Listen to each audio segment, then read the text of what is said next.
তিস্তা বাঁচাতে পদযাত্রা ও নদী পারাপার কর্মসূচি শেষে চলছে মশাল মিছিল। কর্মসূচির আরও জানাতে আমাদের সঙ্গে তিস্তাপাড়ের কাউনিয়া ব্রিজ এলাকা থেকে যুক্ত হয়েছেন সিফাত শাহরিয়ার। সিফাত, দিন গড়িয়ে রাত আর কি আনুষ্ঠানিকতা রয়েছে সেখানে জানাবেন।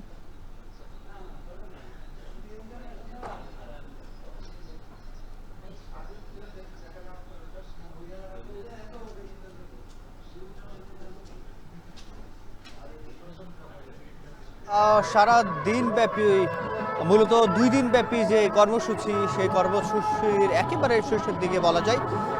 মুক্তি এই মুহূর্তে তারা প্রতিবাদ স্বরূপ সন্ধ্যার পরে 7টার দিকে আমরা যেটি দেখেছি, এখানে মশাল জ্বালিয়ে তারা প্রতিবাদ করছে।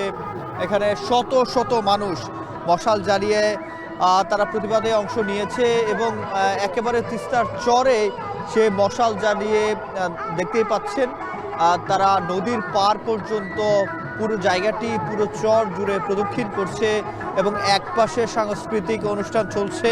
সেই সাংস্কৃতিক অনুষ্ঠানের মধ্য দিয়ে ভারতের যে আগ্রাসন তিস্তা নদীতে চালিয়েছে, তারা তাদের বাঁধ নির্মাণ করে এপারের মানুষের প্রতি তারা যে অন্যায় এবং বৈষম্য করেছে তার প্রতিবাদে এখানে রচিত, তিস্তাপাড়ে রচিত, উত্তরবঙ্গে রচিত যে গানগুলো রয়েছে সেগুলো চলমান রয়েছে। তবে আপনি এখন ক্যামেরার চোখে যাদেরকে দেখতে পাচ্ছেন, সকলের প্রায় শত শত মানুষ রয়েছে এখানে তিস্তাপাড়ের।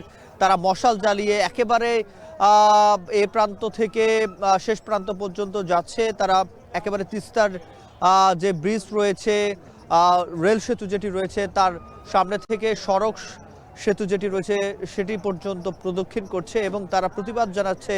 তাদের প্রতিবাদের ভাষা যেটি ফুটে উঠছে, বারবার তারা বলছেন তিস্তা মহাপরিকল্পনা বাস্তবায়ন করতে হবে, তিস্তার পানির ন্যায্য হিস্সা সুষম বন্টন নিশ্চিত করতে হবে এবং তার জন্যই 2 দিন ব্যাপী এই কর্মসূচির। আজকে সকালবেলায় পদযাত্রা দিয়ে শুরু হয়, দুপুরবেলা নদীতে নেমে প্ল্যাকার্ড নিয়ে প্রতিবাদ জানিয়েছে তারা। মাঝ নদীতে হাঁটু পানি কেন, এমন বক্তব্য আমরা শুনেছি।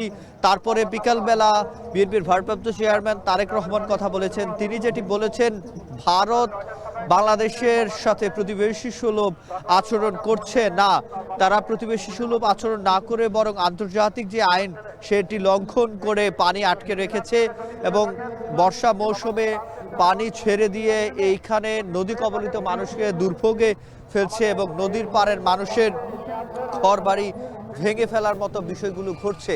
এই যে প্রতিবাদ স্বরূপ 2 দিন ব্যাপী যে কর্মসূচি চলছিল 48 ঘন্টার, সেটি আজকে তারা রাত 12টা পর্যন্ত কর্মসূচি রয়েছে।